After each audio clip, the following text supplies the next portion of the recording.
दोस्तों स्वागत है आप सभी का बिहार समाचार में। दोस्तों आज के इस वीडियो में हम बिहार के टॉप बड़ी न्यूज को देखेंगे। दोस्तों वीडियो में आगे बढ़ने से पहले आप सभी से अनुरोध है कि आप इस वीडियो को एक प्यारा लाइक जरूर कर दें और साथ ही हमें नीचे कमेंट करके जरूर बताएं कि आप बिहार के किस जिले में रहते हैं। तो चलिए शुरुआत करते हैं आज की पहली और बड़ी खबर से।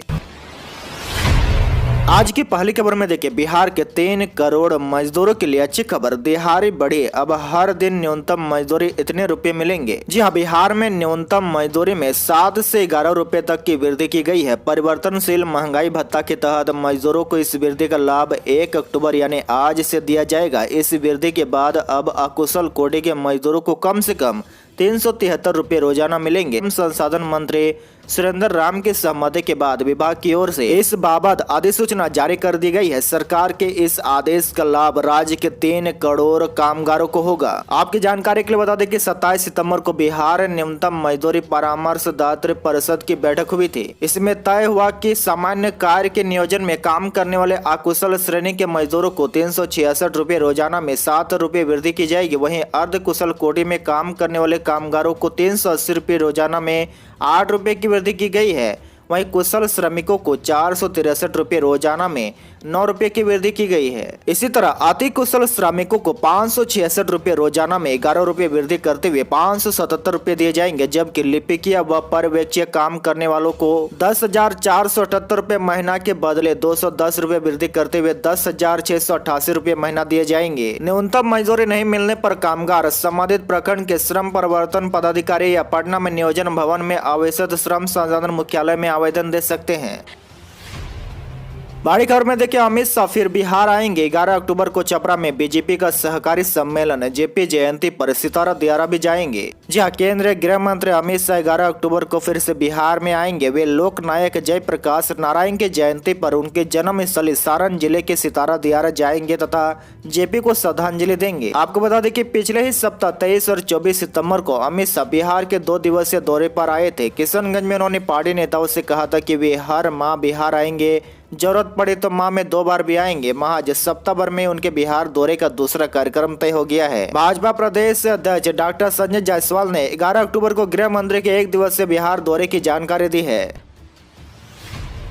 बड़ी खबर में देखिए, जगदानंद के बयान पर तेजस्वी की सफाई, मुझे सीएम बनने की हड़बड़ी नहीं, लेकिन ये नहीं कहा कि नीतीश 2025 तक सीएम बने रहेंगे। जी बिहार के मुख्यमंत्री नीतीश कुमार के 2023 में सीएम पद छोड़ने के मामले में तेजस्वी प्रसाद यादव की सफाई आई है। तेजस्वी ने कहा कि उन्हें मुख्यमंत्री पद की लालसा नहीं है, इसलिए पार्टी के नेताओं को ऐसे बयानों से बचना चाहिए। लेकिन तेजस्वी ने यह भी नहीं कहा कि नीतीश 2025 तक सीएम बने रहेंगे। उन्होंने ये जरूर कहा कि नीतीश कुमार के लिए देश को देखना जरूरी है। खबर यह है कि नीतीश समेत के दूसरे नेताओं की गुहार के बाद तेजस्वी ने राजद नेताओं को शांत रखने के लिए सफाई दी है। तेजस्वी यादव ने कल मीडिया से बात करते हुए कहा कि बिहार में हमारी सरकार बहुत ही बढ़िया ढंग से चल रही है। कुछ बयान आते रहते हैं, इन बयानों से लोगों को बचना चाहिए। हमारी कोई लालसा नहीं है और कुछ बनने की और हमें कोई हड़बड़ी भी नहीं है। साथ उन्होंने कहा कि हमारा सिर्फ एक ही लक्ष्य था कि भाजपा और आरएसएस को हम लोग गद्दी से कैसे हटाने का काम करें। बिहार के धरती से हमने हटा दिया और अब देश की गद्दी से यानी केंद्र सरकार को हटाना है।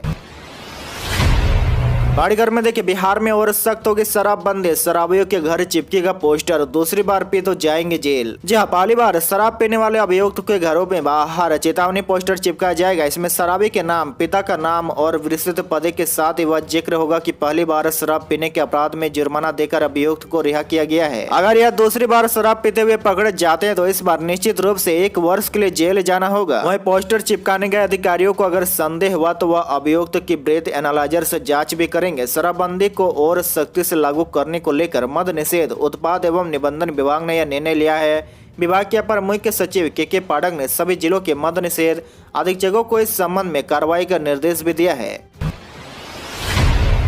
बड़ी खबर में देखिए, बिहार में रोजगार का शानदार मौका, गाय खरीदने के लिए 75% मदद तो गौशाला बनाने का पूरा खर्चा दे रही है सरकार। जहां बिहार के युवाओं को स्थानीय स्तर पर रोजगार के लिए सरकार कई तरह की योजनाएं चला रही है। इनमें डेयरी से जुड़ी योजना ग्रामीण और शहरी दोनों इलाकों में समान रूप से लोकप्रिय है। सरकार के अलग अलग स्कीमों के जरिए आप नहीं के बराबर लागत में दूध का व्यवसाय शुरू कर सकते हैं। गाय खरीदने के लिए बिहार सरकार के पशुपालन विभाग की समग्र गव्य विकास योजना से मदद मिलती है। इसी तरह गौशाला बनाने के लिए आपको मनरेगा योजना के तहत पूरी मदद मिलेगी। गौशाला बनाने के लिए आपको केवल अपनी जमीन देनी होगी। बिहार के पशुपालक अपने निजी भूमि पर गौशाला का निर्माण मनरेगा के तहत मुफ्त में करा सकते हैं। मनरेगा योजना के तहत पशु शेड का निर्माण किया जाएगा। इस पर सरकार 1,60,000 रुपए तक खर्च करेगी। ग्रामीण कार्य विभाग ने मनरेगा के तहत होने वाले कार्य क्षेत्र को बढ़ाते हुए जिले में नई पहल शुरू की है। साथ ही मुर्गी पालन का शौक रखने वाले या बेरोजगार युवक भी इस योजना से अपने निजी भूमि पर 1,60,000 की लागत से पोल्ट्री फार्म का भी निर्माण करा सकते हैं। मुर्गी पालन करके अपना रोजगार शुरू कर सकते हैं। आपकी जानकारी के लिए बता दें कि शेड निर्माण के लिए आम लोगों को रोजगार सेवक के पास आवेदन या ऑनलाइन फॉर्म जमा करना होगा। इसके बाद ग्राम पंचायत से स्वीकृति मिलने के बाद इस शेड का निर्माण किया जाएगा।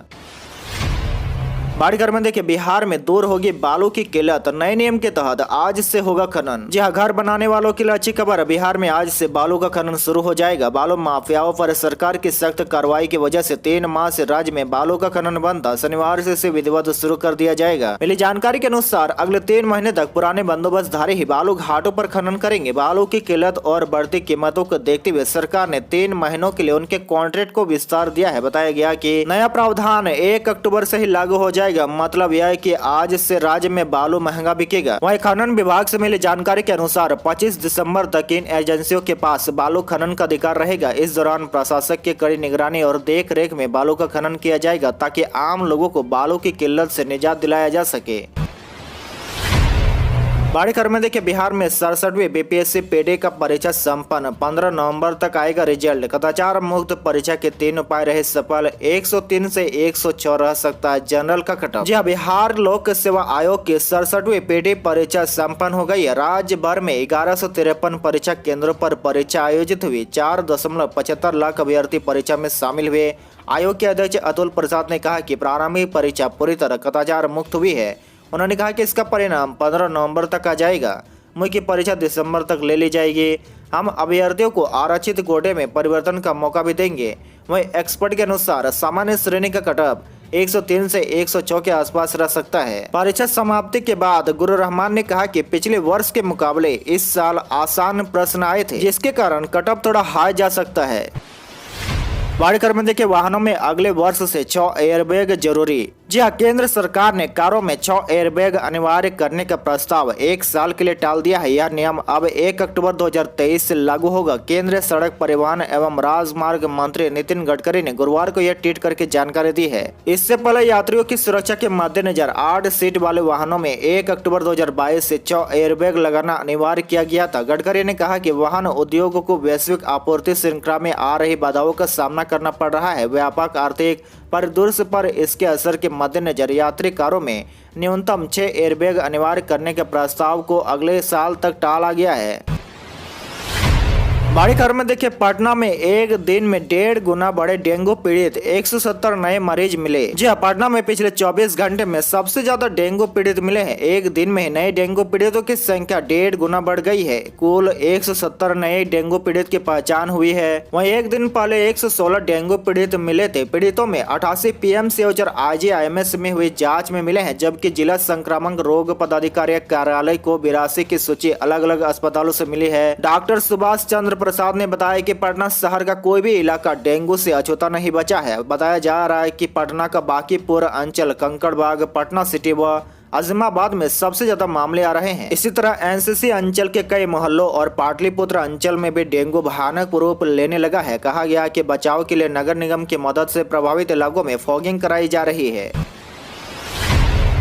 बड़ी खबर में देखिए, राज्य में अब दशहरा बाद दोपहर में भी 1 घंटा मिलेगा नल से जल। जी हाँ, हर घर नल का जल योजना पार्ट 2 के तहत दशहरा बाद 1.63 करोड़ परिवार लाभुकों को अब दोपहर में 1 घंटा और शाम में 2 घंटा शुद्ध पानी मिलेगा। राज्य सरकार की स्वीकृति के बाद पीएचडी पंचायती राज विभाग ने तैयारी शुरू कर दी है ताकि लाभुकों को दोपहर में खाने के दौरान पानी मिल सके और उन्हें सुबह का पानी स्टोर करके रखने की जरूरत भी नहीं रहेगी। विभाग की यह भी कोशिश है कि 2 अक्टूबर से इसकी शुरुआत कर दी जाए। बड़ी खबर में देखिए, कवि गुरु super express Bhagalpur Banka passenger समेत बिहार के कई ट्रेनों का समय बदला। जी हां, रेलवे ने बिहार से खुलने और गुजरने वाले कई ट्रेनों का समय बदल दिया है। 1 अक्टूबर से नई सारणी पर ट्रेनों का परिचालन किया जाएगा। भागलपुर रेलखंड के कई ट्रेनों का समय भी बदला गया है। इसमें सबसे प्रमुख Jamalpur Howrah super express way, जो अब 8:56 की जगह 9:41 में रात में भागलपुर पहुंचेगी और 9:51 बजे हावड़ा के लिए रवाना होगी। इसके अलावा कवि गुरु express, Bhagalpur Banka passenger, Farakka express, Danapur Malda intercity समेत कई अन्य ट्रेनों की स्पीड भी बढ़ाई गई है। कवि गुरु एक्सप्रेस ट्रेन जमालपुर से चलकर सुबह 5:50 में भागलपुर आते थे और 6:15 बजे रवाना होते थे। अब यह ट्रेन 6:35 बजे भागलपुर आएगी और 6:40 में रवाना हो जाएगी। मसलन भागलपुर में 25 मिनट की जगह महज 5 मिनट का स्टॉपेज होगा। वहीं भागलपुर बांका पैसेंजर पहले 6:35 बजे भागलपुर से खुलते थे, अब 5:45 बजे ही रवाना होगी। बड़ी खबर में देखिए, 17 वर्षों बाद एक बार फिर से नीतीश करेंगे विश्व प्रसिद्ध सोनपुर मेले का उद्घाटन। तैयारियों में जुटा प्रशासन। जी हां, कोरोना के साए से निकलने पर अब 2 वर्षों की रोक के बाद इस बार विश्व प्रसिद्ध सोनपुर मेला के भव्य आयोजन की तैयारी शुरू हो गई है। मुख्यमंत्री नीतीश कुमार हरिहर क्षेत्र सोनपुर मेला का उद्घाटन 6 नवम्बर को करेंगे। यह जानकारी सोनपुर के SDM सुनील कुमार ने दी है। उन्होंने बताया कि हरिहर क्षेत्र मेला के उद्घाटन के लिए मुख्यमंत्री ने यहां के आने की स्वीकृति दे दी है। अब प्रशासन उनके आगमन की तैयारी में जुट गया है। आपको बताते चले कि लगभग 17 वर्षों बाद यह पहला अवसर है जब CM नीतीश कुमार मेला का उद्घाटन समारोह में भाग लेंगे। वर्ष 2005 में मुख्यमंत्री बनने के बाद वह पहली बार हरिहर क्षेत्र मेला के उद्घाटन समारोह में शामिल हुए थे। इतने लंबे अंतराल के बाद भी उनके यहाँ आगमन से न केवल मेला के गौरव में वृद्धि होगी बल्कि इसके आकर्षण में भी बढ़ोतरी होगी। देखिए आपके लिए है, अब एक के बाद सीधे 6 अक्टूबर को खुलेंगे बैंक। बिहार में अगले महीने 12 छुट्टियां, पहले ही निपटा ले अपना काम। जी हां, अगले माह यानी अक्टूबर में बैंक कामकाज को लेकर ग्राहकों को थोड़ी सावधानी बरतनी होगी। बैंकों में त्योहारी छुट्टियां अधिक है। बिहार के संदर्भ में यह और विशेष हो जाता है क्योंकि यह दशहरा की लंबी छुट्टी है और छठ की भी छुट्टी है। त्योहारी और साप्ताहिक मिलाकर कुल 12 दिन बैंक बंद रहेंगे।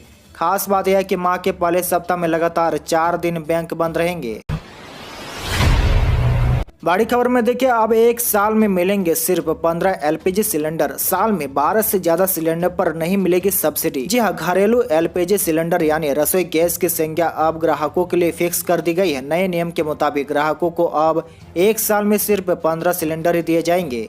इसके साथ ही हर महीने के लिए भी सिलेंडर को कोटा फिक्स कर दिया गया है। अब महीने में सिर्फ 2 सिलेंडर ही ले पाएंगे। अभी तक सिलेंडर पाने के लिए महीने या साल का यह कोटा कोई फिक्स नहीं था। नए नियम के मुताबिक अब साल में 12 सिलेंडर पर ही सब्सिडी मिलेगी। इसके बाद अगर आप सिलेंडर लेते हैं तो उस पर सरकार सब्सिडी नहीं देगी और आपको बिना सब्सिडी वाली कीमत में ही सिलेंडर खरीदना होगा। अभी तक घरेलू गैर सब्सिडी कनेक्शन धारक अपनी मनचाही संख्या में सिलेंडर पा सकते थे, लेकिन अब ऐसा नहीं होगा। रिपोर्ट के मुताबिक नियम लागू किए जा चुके हैं। ये नए नियम इसलिए लागू किए गए हैं क्योंकि काफी समय से शिकायतें मिल रही थी कि घरेलू गैर सब्सिडी के रिफिल कॉमर्शियल सिलेंडर से सस्ते होने की वजह से वहां इसका इस्तेमाल ज्यादा होने लगा था, जिसकी वजह से सिलेंडर को कोटा फिक्स कर दिया गया है। वहीं आपको बता दें कि 1 अक्टूबर से LPG सिलेंडर की कीमत बढ़ सकती है। 1 अक्टूबर को होने वाली कीमतों की समीक्षा में नेचुरल गैस के दाम बढ़ाए जा सकते हैं। आज के लिए बस इतना ही। इसी तरह बिहार के डेली न्यूज देखने के लिए आप हमारे चैनल को जरूर सब्सक्राइब करें।